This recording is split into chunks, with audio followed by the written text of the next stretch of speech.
Magandang gabi. Assalamualaikum sa inyong lahat. Nagbabalik po tayo upang panoorin tong mga punto de vista dito ni Showbiz Fanatic. Spread po natin ng mga balita, kaganapan sa buong mundo.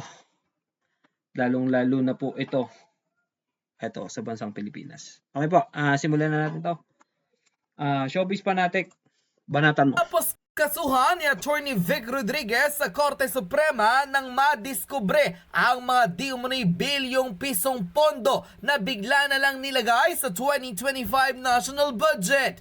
Pagharap sa hukuman ni Executive Secretary Lucas Bersamin, Senate President Chis Escudero at House Speaker Martin Romualdez, mangyayari na sa April 1, 2025. Kinumpirma ng Supreme Court na didinggin ang oral argument sa petisyong kine-question ang constitutionality ng Republic Act No. 12116 o ang General Appropriations Act of Fiscal Year 2025.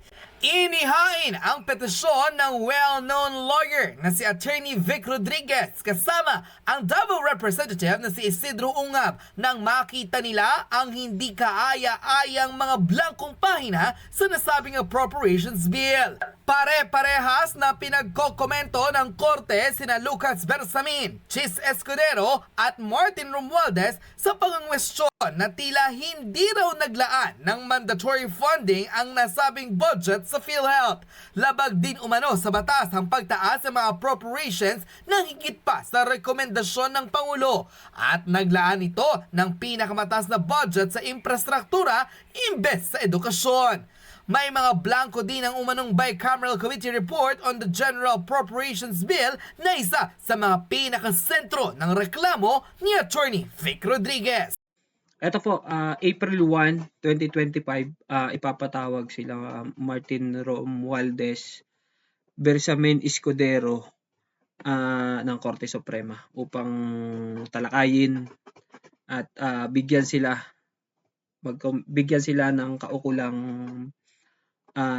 komento kung ano yung masasabi nila dito sa pinasa nilang budget, 2025 national budget. At ito pa ang isa sa mga nakakagulat. Bukod sa kinumpirma na ng Korte Suprema na diringgin ang kasong inihain ng veteran lawyer, tila gagawa na rin ng aksyon ng Korte ang questionabling Maharlika Investment Fund kung saan tila naghain din ang reklamo ang taong bayan patungkol sa tila investment raw ng pamahalaan na hanggang ngayon ay hindi raw alam kung saan napupunta ang pera ng taong bayan. Ayon sa full statement na inilabas ng Korte Suprema, Supreme Court sets oral argument in petitions challenging the 2025 GAA and Maharlika Fund. The Supreme Court has scheduled the oral arguments in the following: petition challenging the constitutionality of Republic Act No. 12116 or the General Appropriations Act of Fiscal Year 2025 on April 1, 2025, and petition challenging the validity of Republic Act No. 11954 or the Maharlika Investment Fund Act of 2023 on April 22, 2025. Unquote. Narito ang buong balita kung saan tila naglabas na ng pag-uutos ang Korte Suprema na diringgin na ang mga tila questionable blank items at insertion na bilyong pisong pondo mula sa 2025 national budget na nadiskubre hindi lamang ni former President Rodrigo Duterte kundi ni na Congressman Isidro Ungab at Attorney Vic Rodriguez. Veteran lawyer, may isiniwalat pa patungkol sa hindi pagpirma ng ilang mga taong responsable sa maanumalyang budget. Ilang mga personalidad naghuhugas kamay ng araw ba? Narito't panoorin ang full video. Meron na naman daw pong rekomendang kaso laban kay Vice President Inday Sara Duterte. Ito'y kasong kriminal. At pilit nilang ang pinag-uusapan ay Duterte pa rin. Kung hindi man si Pangulong Duterte, ay si Vice President Inday Sara Duterte. Sino ba ang Pangulo? Tila si Pangulong Duterte pa rin. At yan nga pong ginagawa nila, pilit na linalayo ang usapin dito sa napaka-anomalya, kriminal unconstitutional, immoral, illegal, invalid 2025 budget. At kagaya po ng ating titulo ngayong hapon, yung enrolled bill na amin pong nadiskubring panibago ay wala pong pirma ng Speaker of the House, Naku! ng Senate President, ng Secretary General ng House of Representatives at pati ang Sekretaryo ng Senado. Walang pirma, blanco. Mahalaga pong pinag-uusapan natin ito sapagkat kung matatandaan po ninyo, Grabe ho talaga itong mga congressman na to. Napakagarapal na po nila. Biruin yung mga walang pirma. Tuloy po natin. Attorney Vic. humiling po tayo last week sa Korte Suprema na mag-issue ng tinatawag nating subpoena duces tecum. Ibig sabihin po noon, nagre-request tayo sa kataas-taasang hukuman na subpinahan na at utusan ang mababang kapulungan na ilabas yung kopya. Dalawa po yun. Ilabas yung kopya ng General Appropriations Bill at ilabas yung kopya ng enrolled bill. Ang ating pong layunin, yung layunin po ng ating legal team, iatras yung dokumento. Kunin natin yung kopya ng General Appropriations Bill. Wag na po yung GAA, pirmado po yun eh. So, yun ang magko-corner po sa kanilang lahat. If you're unsure or unaware of your eyeglass prescription, or if your prescription changes Eto po, mukhang mako-corner dito. Dito ang mga congressman na to. Lalo na to si Martin Romualdez. Napakawalang iya po talaga ng mga buhayan to sa Kongreso. Kapis Banatek, ano ba yung babigay mo sa akin balita? At kagaya po ng ating titulo ngayong hapon, yung enrolled bill na amin pong nadiskubring panibago ay wala pong pirma ng Speaker of the House, ng Senate President, ng Secretary General ng House of Representatives at pati ang Sekretaryo ng Senado. Walang pirma, blanco. Mahalaga pong pinag-uusapan natin ito sapagkat kung matatandaan po ninyo, humiling po tayo last week sa Korte Suprema na mag-issue ng tinatawag nating subpoena duces tecum. Ibig sabihin po noon, nagre-request tayo sa kataas-taasang hukuman na subpinahan na at utusan ang mababang kapulungan na ilabas yung kopya. Dalawa po yun. Ilabas yung kopya ng General Appropriations Bill at ilabas yung kopya ng enrolled bill. Ang ating pong layunin, yung layunin po ng ating legal team, iatras yung dokumento. Kunin natin yung kopya ng General Appropriations Bill. Wag na po yung GAA, pirmado po yun eh. So, yun ang magko-corner po sa kanilang lahat. Ang hihingi po natin, Talaga to, corner. subpinahan yung kopya ng General Appropriations Bill. Mag-issue ng subpoena ang Korte Suprema dito rin at ipalabas yung enrolled bill. Para po iahambing natin ito at ipapakita hindi lamang sa Korte Suprema kundi para sa inyo, sambayan ng Pilipino, iahambing natin doon sa ratified, filed, approved at signed final bicameral conference committee report. Na nakita naman natin ay natataka na na-receive ng House of Representatives Bills and Index Service noong December 11, nakaraang taon po yan, December 11, 2024, around 4 o'clock in the afternoon. Mahalaga ito sapagkat meron po tayong na-discover. Sabi po kasi nung Congresswoman ng Marikina na ginagawa pong mga Pilipino, si Congresswoman Stella Kimbo, kung himingi daw po tayo, kung gusto natin makita yung enrolled bill, magtungo tayo doon sa sinasabi nilang archive section ng House of Representatives. Tayo naman po ay masunurin, yung ating legal and research team ay masunurin. Tumungo po sila diyan sa tinatawag nating archive section o archive department ng House of Representatives. Hesitant po yung mga empleyado roon, subalit pinakita po yung kopya ng archive section ng House of Representatives. Doon po sa ang kopya pong pinakita, yung kopya na ng GAA, yung General Appropriations Act, Volume 1-B, page 752. Yun po yung signature page. Wala rin pong pirma ang Speaker of the House. wala rin pong pirma ang Senate President. Tapos kayo Wala dyan. rin pong pirma ang Secretary General ng House of Representatives at wala rin pong pirma ang Sekretaryo ng Senado ng Pilipinas. Therefore, meron pa tayong isang hinahanap, yung kopya ng enrolled bill. Yun po yung pinakita nila, wala pong pirma.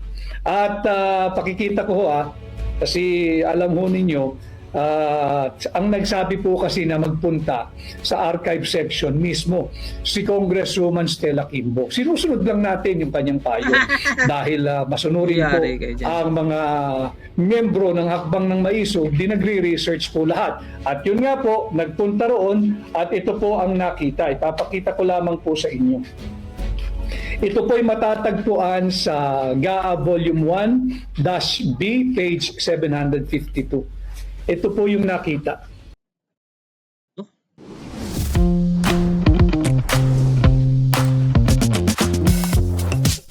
Sino to? Sa archive section po yan archive section. Pakikita natin. Ayan o. Parang blurred But anyway, wala pong pirma. At ito po ay galing mismo diyan sa archive section. Nung tinanong po ng ating mga mama nagsasaliksik, ang sabi sa kanila, baka magpunta kayo doon sa Committee on Appropriations ng House of Representatives, yung enrolled bill, baka doon may kopya na may pirma.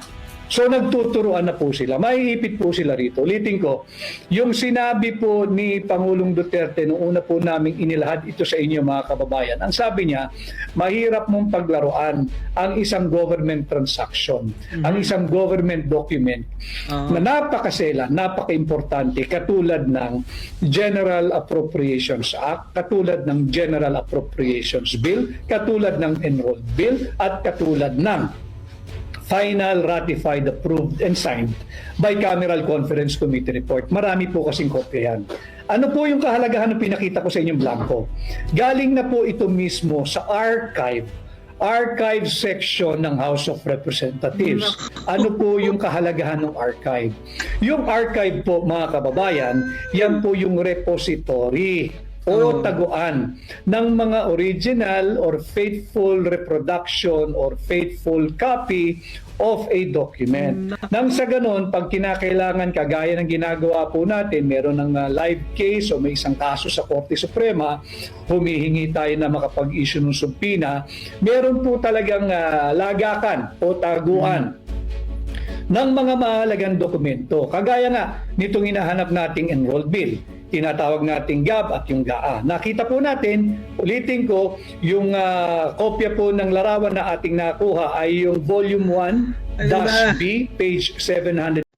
Ano na mga congressman? Romualdez, ano na? Sagutin nyo si Atty. Vic Rodriguez dito. Na wala talaga. Pambihira talaga itong mga to. Walang perma. Ang GAA ng archive, yun lagakan ng mga dokumento nyo dyan sa Kamara, sa Kongreso. Wala niya. 52 of the General Appropriations Act. Wala pong pirma. Walang pirma. So makikita niyo mga kababayan kung paano talaga tayo sinasalaula at binubudol nitong Marcos administration. Hindi lamang iniwang blanco yung ating pundasyon ng ating budget. 28 line items blanco. Ang halagang kabuuan ay higit kumulang 241 billion pesos na tinatawag na congressional insertion. Bakit insertion? Blinangko nga po nila. Tapos na yung proseso, biglang nagkaroon ng halaga, insertion po ang tawag doon. Bawal po yon dahil walang kapangyarihan sino man. Mapasenado, mapamababang kapulungan, higit pa ang Malacanang na makialam.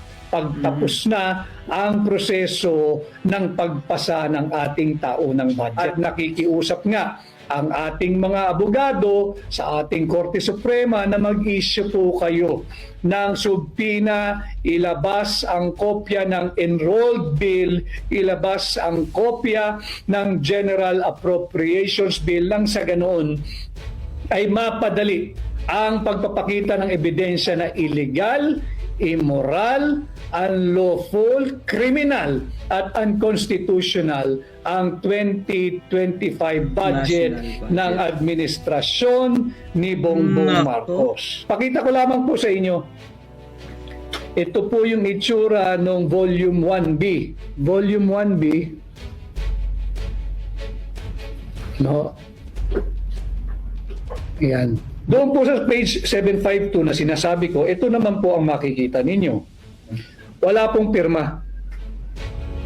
Walang pirma ang Speaker of the House, wala pong pirma yung President of the Senate, wala pong pirma yung Secretary of the Senate, wala rin pong pirma yung Secretary ng House, at wala rin pong pirma si Bongbong Marcos.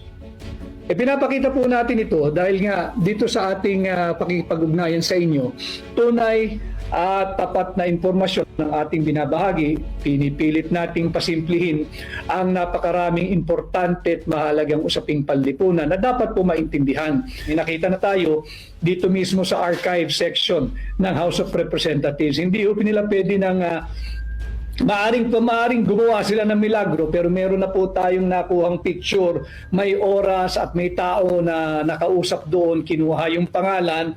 San man po ito makarating, ilalaban po ito ng ating mga researcher na galing yan sa archive section ng House of Representatives. Nako, tapos kayo ngayon yan. Okay, ito po si Atty. Vic Rodriguez, ang magiting na incoming Senator of the Republic of the Philippines. Isa po sa mga asahan na kandidato ng PDP laban. Ito ba, hanggang dito na lang po muna itong video na to. Suportahan nyo po, i-share nyo po yung mga video na to. Naghahatid po tayo ng makabuluhan at makatotohan ng balitaktakan